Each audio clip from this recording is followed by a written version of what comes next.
আসসালামু আলাইকুম। Welcome to brain sky BD. এই টিউটোরিয়ালে আমরা পাইথন কভার করব একদম শুরু থেকে। যারা পাইথন নিয়ে কখনো কাজ করেননি, কখনো ইনস্টল দেননি, তো একদম বিগিনার লেভেল থেকে আমরা স্টার্ট করব এবং পাইথন কভার করার চেষ্টা করব। তো বেসিক্যালি শুরু করার জন্য আমাদের যেটা করতে হবে, ২ টা জিনিস দরকার। একটা হচ্ছে পাইথন ইনস্টল দেওয়া এবং সেকেন্ড আমরা পাইথন কোড যেখানে লিখব সেটা ইনস্টল দেওয়া। তো ২ টার জন্যই আমরা একটা ব্রাউজার ওপেন করে নিব। তো আসলাম আমি আমার একটা ব্রাউজারে। তো এখানে লিখবো হচ্ছে Python download. So Python download লেখার পরে হচ্ছে একটা অপশন আসবে, সেটা হচ্ছে এই যে ওয়েবসাইটটা python.org, এখানে আসবে। সো ডাউনলোড পাইথনে যাবে।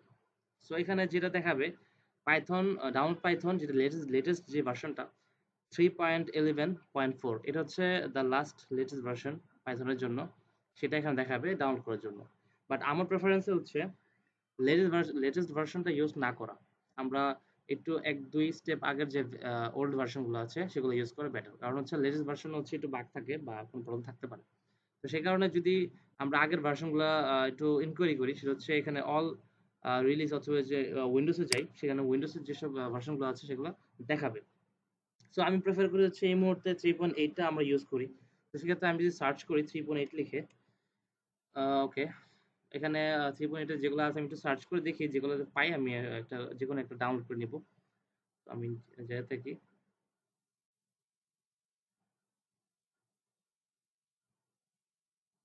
ওকে,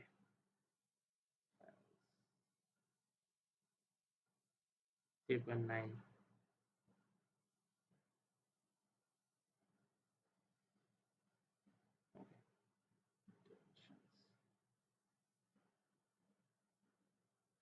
ওকে, তো আমি এখন খুঁজতেছি সুইটেবল। ওকে, সো এখানে আমি 3.8 পাইছি। Note that 3.8 cannot be used on Windows XP. So basically আমি উইন্ডোজ 10 ইউজ করতেছি। আর উইন্ডোজ এক্সপি হচ্ছে অনেক আগের ভার্সন, সো এটা তো কাজ হবে না। সো এটাতে কাজ হবে, মানে আমার পিসি হচ্ছে উইন্ডোজ 10, সো এটা আমার জন্য ওকে। যেটা হচ্ছে উইন্ডোজ এক্সপির জন্য ওকে না। সো আমার হচ্ছে 64 বিট। সো আমি হচ্ছে একটা ফাইল ডাউনলোড করে নিই। তো ডাউনলোড শুরু হয়ে গেছে অলরেডি। আচ্ছা, আমি হয়তো ভুলটা ডাউনলোড করে ফেলছি। আমি আসলে exe ফাইলটা ডাউনলোড করতে পারি অথবা ইনস্টলার ডাউনলোড করতে পারি। সেক্ষেত্রে আমি যদি ইনস্টলারটা ডাউনলোড করি, সেক্ষেত্রে কি হয়? রাইট, সো এটাই হচ্ছে আমার রাইট ফাইল। সেটা হচ্ছে আমার 64 বিটের জন্য হচ্ছে উইন্ডোজ ইনস্টলার, আমি এটা ডাউনলোড দিচ্ছি। তো এটা হচ্ছে মোট 27 MB। এটা ডাউনলোড হচ্ছে। এটা ডাউনলোড হতে থাকুক। ইন দ্য মিন টাইম হচ্ছে আমরা যেখানে কোড লিখবো সেটা ইনস্টল দিব। সে আমি ভিএস কোড ইনস্টল দিতে পারি, অথবা পাইথন ইনস্টল দিতে পারি, অথবা অন্য যেকোনো একটা লেখার জায়গায় ইনস্টল দিতে পারি। তবে জেনারেলি আমরা যেখানে লিখি, লিখার জায়গাকে বলা হয় আইডিই অথবা স্যুট, কোডের স্যুট বলা হয়। তো আমরা এটা এই কথাটা ইউজ করবো যে আইডিই লিখবো। সো ইনিশিয়েট করার জন্য আমরা পাইচার্ম ইউজ করতে পারি, ভিএস কোডও ইউজ করতে পারি। But let's start with PyCharm. So PyCharm download করার জন্য হচ্ছে ডাউনলোড পাইচার্ম লিখবো। সো পাইচার্ম ডাউনলোড সার্চ করবো, দেন হচ্ছে যে জেট বিনসের যে ওয়েবসাইটটা আসবে সেটা হচ্ছে অফিসিয়াল।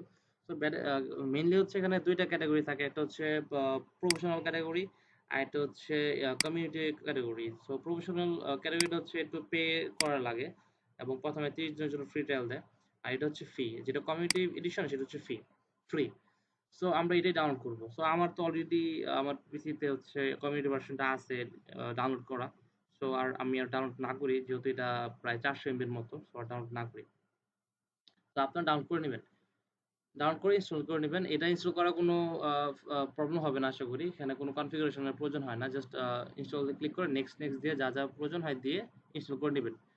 পাইচামটা কোনো প্রবলেম হবে না। ইন দ্য মিন টাইম আমরা যে পাইথন ডাউনলোড দিয়েছি সেটা ইনস্টল দিই। সো এখানে ডাউনলোড হয়ে গেছে। আমি যদি ক্লিক করি ওপেন হওয়ার জন্য, এটা ওপেন হচ্ছে। ওকে, ওপেন হইছে। সো মনে রাখতে হবে যে এখানে একটা অপশন আছে, সেটা হচ্ছে অ্যাড পাইথন 3.8 টু পাথ। মানে হচ্ছে আমি যে 3.8 টা ইউজ করতেছি বা ইনস্টল দিচ্ছি, সেটা আমার যে কম্পিউটার মানে সিস্টেম, মানে এটার মেইন যে কনফিগারেশনে পাথ, এই সফটওয়্যারের পাথটা যেন এড হয়ে যায়।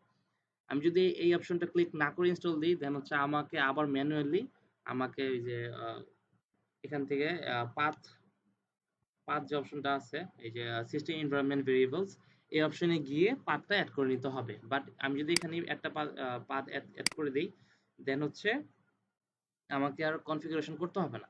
সো আমি এখানে অ্যাড করে দিব, দেন হচ্ছে ইনস্টল নাও দিয়ে দিব, দেন হচ্ছে ইয়েস দিব। এটা ওর মতো ইনস্টল নিয়ে নিবে, এই সময় লাগবে না। সো এটা ইনস্টল হয়ে থাকুক। আর এদিকে আমাদের তো ধরেন যে পাইচার্ম ডাউনলোড করে ইনস্টল আমরা করে নিয়েছি, আমার অলরেডি তো করা আছেই। So it's okay. সো আমরা একটা ফোল্ডার ওপেন করি, যে ফোল্ডারের মধ্যে হচ্ছে আমরা আমাদের পাইথন কোডগুলো লিখবো বা পাইথন ফাইল বানাবো। তো আমি একটা ফোল্ডার ওপেন করি,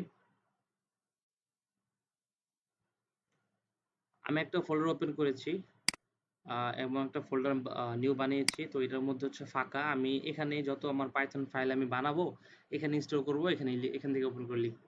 সো এটা মাইনাস করে রাখলাম। আর অন দ্য আদার হ্যান্ড এটা হচ্ছে এখানে হচ্ছে। তো এটা শেষ হোক, দেন হচ্ছে আমি আবার আসতেছি। ওকে, সো এটা ইনস্টল হয়ে গেছে আমার। দ্যাট মিনস হচ্ছে আমরা পাইথন ডাউনলোড দিয়ে ইনস্টল দিয়েছি এবং হচ্ছে আমরা পাইচার্মও ডাউনলোড দিয়ে ধরেন ইনস্টল আমরা দিয়ে দিয়েছি। সো নাও আমরা ওই পাইচার্মের মধ্যে কোড লিখবো এবং সেই কোডগুলো হচ্ছে ব্যাকএন্ডে মানে হচ্ছে কম্পিউটার করে আহ, মধ্যে হচ্ছে পাইথন যেটা ইন্টারপ্রেটার সেটাতে ওই কোডটা ট্রান্সলেট হবে বা ওর ওর ওখানে রান হবে। দেন যে আউটপুটটা হবে, পাইথন যে আউটপুটটা দিবে সেটা আবার আইডি এর মাধ্যমে আমাদেরকে আউটপুট দিবে মানে শো করাবে। সো এই কাজটাই আমরা করব। সো এটা তো ইনস্টল হয়ে গেছে। সো আমি এটা কেটে দিই, ম্যানেজ করে রেখে দিই। সো আমি বুঝবো কিভাবে যে আমার পিসিতে কি পাইথন ইনস্টল করা আছে কি নাই? সো আমি স্টার্টে গিয়ে সিএমডি লিখবো, তাহলে আসবে কমান্ড প্রম্পট। এই কমান্ড প্রম্পট যদি ওপেন করি, এটা হচ্ছে আমার কমান্ড প্রম্পট। তো এখানে কিন্তু আমি পাইথন আছে কিনা চেক করতে পারবো। আমি যদি পাইথন লিখে সার্চ করি, তাহলে আমার পাইথন ভার্সন সহ সব বলে দিচ্ছে। দ্যাট মিনস আমি ওকে, আমার পিসিতে পাইথন পাইথন ইনস্টল করা আছে। আমি একটা ফোল্ডার ওপেন করছিলাম এখানে, এখানে একটা ফোল্ডার ওপেন করছি। সেখানে কিছুই নাই আপাতত। তো আমি যদি একটা নতুন ফাইল ওপেন করতে চাই, পাইথন ফাইল, অথবা আমি যদি এখানে দেখতে চাই যে আমার পাইথন এখানে আছে কিনা, তো আমি এখানে সিএমডি লিখে দেন এখানে পাইথন লিখতে পারি। পাইথন কাজ করতেছে। আচ্ছা, সো আমি এক ধাপ পিছিয়ে গিয়ে আমি এই ফাইলটাকে আমি হচ্ছে পাইথন ওপেন করব। সো কিভাবে পাইথন ওপেন করতে পারি? আমি এটাকে রাইট ক্লিক করে আমি ওপেন ফোল্ডার পাইথন, এবার এটার মাধ্যমে পাইথন আমি ডিরেক্টলি ওপেন করতে পারি। অন দ্য আদার হ্যান্ড আমি এখানে সার্চ করতে পারি পাইচার্ম, তাহলে পাইচার্ম অ্যাপটা চলে আসবে। আমি এটা ওপেন করে দেন হচ্ছে ফাইলে গিয়ে ওপেন করে আমি এই ফাইলটা ওপেন করতে পারবো। ঠিক আছে? সো নর্মালি আমি এখানে রাইট ক্লিক করে আমি ওপেন করে নিচ্ছি। মোট কথা এই যে আমি পাইচার্মটা ওপেন করে এই ফোল্ডারটা ওপেন করতেছি এবং এই ফোল্ডারের মধ্যে আমি পাইথন ফাইলগুলো বানাবো এবং ওখানে পাইথন কোডগুলো লিখবো। লিখে লিখে আউটপুটগুলো আমি এখানে দেখতে পারবো, মানে হচ্ছে পাইচার্মে দেখতে পারবো। সো আমি আমার যে ফোল্ডারটা ছিল সেটাকে আমি পাইচার্মে ওপেন করছি। সো এই প্রজেক্টটা এই ফোল্ডারটা এই যে এটা হচ্ছে সেই ফোল্ডারটা। এই ফোল্ডার হচ্ছে আমি পাইচার্মে ওপেন করছি। এখন এই ফোল্ডারের আন্ডারে হচ্ছে আমি কিছু পাইথন ফাইল বানাবো। সো এখন এই ফোল্ডারটা হচ্ছে ফাঁকা, আমি একটা পাইথন ফাইল বানাই। যেহেতু এটা প্রথম ভিডিও সেক্ষেত্রে এটা ভিডিও ওয়ান দিই আমি, ভিডিও ওয়ান। সো আমি একটা পাইথন ফাইল বানাইলাম, নাম হচ্ছে ভিডিও ওয়ান এবং আমি এখানে আমার যত পাইথন কোড আছে সেটা লিখবো। তো যেহেতু জাস্ট আমরা ইনিশিয়েট করলাম পাইথন শেখাটা, সেক্ষেত্রে আমি জাস্ট এটা একটা প্রিন্ট করি, জাস্ট একটা প্রিন্ট করি। তো প্রিন্ট করার জন্য আমি লিখবো পিআরআইএনটি প্রিন্ট এবং যেহেতু আমি একটা প্রিন্ট করবো একটা স্ট্রিং, সেক্ষেত্রে একটা ডাবল কোটেশন বা সিঙ্গেল কোটেশন লিখে হ্যালো, হ্যালো ভিউয়ার্স।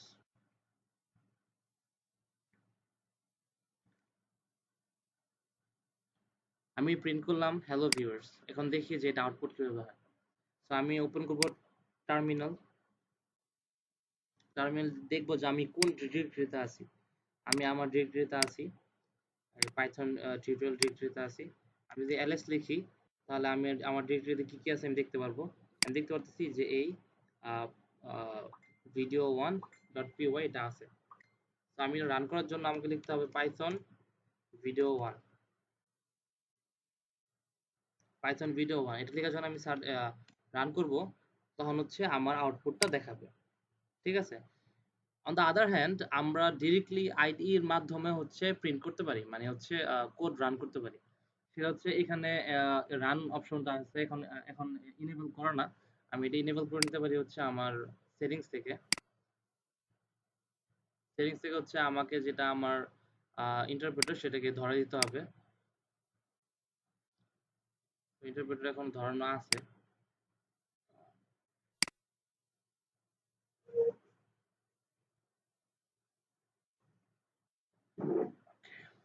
ওকে, সো ইন্টারপ্রেটার ধরানো আছে।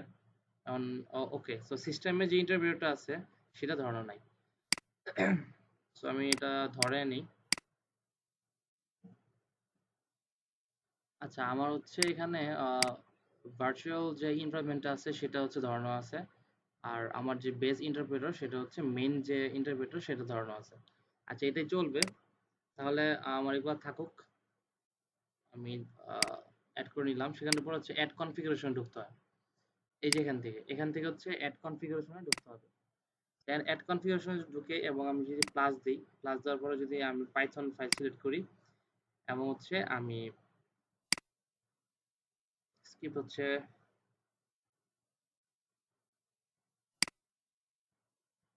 পাইথন, ওকে, অ্যাপ্লাই, ওকে, ওকে। সো নাও আমি দেখতে পারতেছি যে আমার হচ্ছে এটা রান হবে এখন।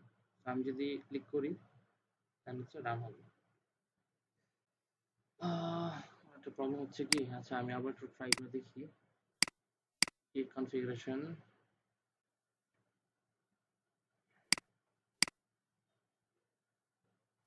এটা, ওকে, অ্যাপ্লাই। আমি যদি রান করি এখন, রান রান, আচ্ছা আসতেছে না। ওকে,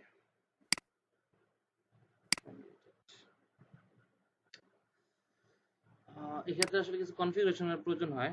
আমি দেখি কনফিগারেশন করতে পারি কিনা। হ্যাঁ, এই যে হয়ে গেছে। ওকে, তো আমি হচ্ছে যখন অ্যাড কনফিগারেশন দিলাম, দেওয়ার পরে হচ্ছে আমার যে পাইথন ফাইলটা আছে সেটাকে অ্যাড করে নিলাম। অ্যাড করার পরে হচ্ছে আমার যে পাইথন অথবা আমার সিস্টেমটা বুঝতে পারলো যে আমি কোনটাকে রান করতে চাই, মানে স্পেসিফিক কোন ফাইলটাকে রান করতে চাই, সেটা হচ্ছে আমি কনফিগারেশনে বলে দিছি। তো ফার্স্ট কাজ কি করা লাগছে, সেটা হচ্ছে আমার যখন এটাকে মানে এখানে কিছু অ্যাড ছিল না, মানে হচ্ছে ইনেবল ছিল না, তখন আমাকে দেখতে হয়েছে যে আমার কি কোনো ইন্টারপ্রেটার অথবা ভার্চুয়াল ইএনভি কি আমার এর সাথে কানেক্টেড আছে কিনা। তো আমি যেহেতু আমি দেখছি যে আমি এখানে ঢুকে দেখছি, সেটিংস গিয়ে দেখলাম যে এখানে ইন্টারপ্রেটার যখন দেখছি যে হ্যাঁ আমার একটা ইন্টারপ্রেটার হচ্ছে লাগানো আছে, মানে হচ্ছে কানেক্টেড আছে, দ্যাট মিনস হচ্ছে একটা পাইথন একটা ইন্টারপ্রেটার মাধ্যমে আমি আমার কোডটাকে ইন্টারপ্রেট করতে পারবো, কম্পাইল করতে পারবো। তখন যখন আমি ইনস্টল করতে পারলাম, আমি অবভিয়াসলি এখানে রানও করছি আমার এই টার্মিনালে। যখন দেখলাম হ্যাঁ রান হচ্ছে, তখন আমি জাস্ট একটা ক্লিকের মাধ্যমে রান করার জন্য নরমালি হচ্ছে এখানে অ্যাড কনফিগারেশনে ঢুকলাম। ঢুকে হচ্ছে আমার কোন ফাইলটাকে আমি এক ক্লিকে রান করতে চাই সেই ফাইলটাকে ধরায় দিলাম। যে এখানে এডিটে গেলাম, এই যে স্ক্রিপ্ট পাথ, এখানে হচ্ছে আমার কোন ফাইলটাকে আমার রান করতে হবে সেটাকে আমি সিলেক্ট করে দিয়ে অ্যাপ্লাই করে ওকে দিছি। যার ফলে কি হইলো, আমার কোন ফাইলটা রান করতে হবে সেটা আমি বুঝতে পারলাম। এবং ওই ফাইলটাকে সিলেক্ট করার পর আমি এক ক্লিকে বারবার রান ক্লিক করলেই এই ফাইলটা রান হয়ে আউটপুট আমাকে দেখাবে। সো প্রথম ভিডিও এতটুকুই থাকুক। আমরা জাস্ট দেখলাম যে কিভাবে পাইথন পাইথন ইনস্টল করতে হয়, ওপেন করতে হয়, সেটাকে একটা একটা সিঙ্গেল লাইন কিভাবে রান করতে হয়। আমরা জাস্ট প্রিন্টটা শিখলাম আজকে যে কিভাবে একটা কথা প্রিন্ট করা লাগে। হ্যালো ভিউয়ার্স নামে একটা কথা, সেটা আমি প্রিন্টের মাধ্যমে প্রিন্ট করলাম। এবং আমি দুইভাবে প্রিন্ট করছি, মানে দুইভাবে একটা কোড রান করছি। ফার্স্ট হচ্ছে আমি টার্মিনাল ওপেন করছি, টার্মিনাল ওপেন করে হচ্ছে আমি যেই ডিরেক্টরিতে আছি সেই ডিরেক্টরিতে পাইথন ফাইলটা আছে কিনা দেখলাম। দেন হচ্ছে আমি রান করার জন্য লিখছি পাইথন, এন্ড দেন হচ্ছে আমার যে পাইথন ফাইলটা সে ফাইলের নাম যখন এন্টার দিচ্ছি তখন হচ্ছে এটা রান করে শো করতেছে। অন দ্য আদার হ্যান্ড এটা হচ্ছে অ্যাডভান্স লেভেলের হচ্ছে, এগুলো আমাদের শেখার দরকার আছে, বিকজ আমরা কমান্ড প্রম্পট দিয়ে অনেক কাজ করব। অ্যান্ড আরেকটা পদ্ধতি শিখলাম রান করার, সেটা হচ্ছে এখানে ডিফল্ট পদ্ধতি, মানে হচ্ছে এক ক্লিক করলেই রান হয়ে যাবে বারবার। আমি দেখাচ্ছি, সেটা হচ্ছে আমি ধরেন যে আরেকটা দিতাম, আমি আবার লিখলাম যে প্রিন্ট নিউ ফাইল, আচ্ছা লিখে সেভ দিলাম। সেভ দেওয়ার পরে হচ্ছে আমি তো বারবার এটা টার্মিনাল ঢুকে ঢুকে ঢুকে কমান্ড লিখবো, একটু ইয়ে লাগে আমার কাছে, লাগতেছে আর কি। সো সেক্ষেত্রে আপনার শর্টকাটে হচ্ছে এটা ইনেবল করার পর এখানে জাস্ট রান বাটনটা যখন ইনেবল হয়ে যাবে, জাস্ট এক ক্লিক করবেন, এখানে ডিরেক্টলি শো করবে যে হ্যালো ভিউয়ার্স নিউ ফাইল। তো বারবার আমি চেঞ্জ করব, আবার print my changes. So my changes লিখে আমি সেভ দিলাম এবং আমি আবার রান করলাম, তখন কি সেটাও সহ প্রিন্ট হবে। সো আজকের ভিডিও এই পর্যন্তই। নেক্সট ভিডিওতে আমরা দেখব যে কিভাবে ডাটা, পাইথনের ডাটা টাইপ কি কি হয়, কি কি ডাটা টাইপ আছে, কিভাবে ইউজ করতে হয়, কিভাবে সেগুলো প্রিন্ট করতে হয়, সেগুলো যোগ বিয়োগ কিভাবে করতে হয়, বা কিভাবে স্লাইসিং গুলো করতে হয়, আমরা নেক্সট ভিডিওগুলোতে দেখব।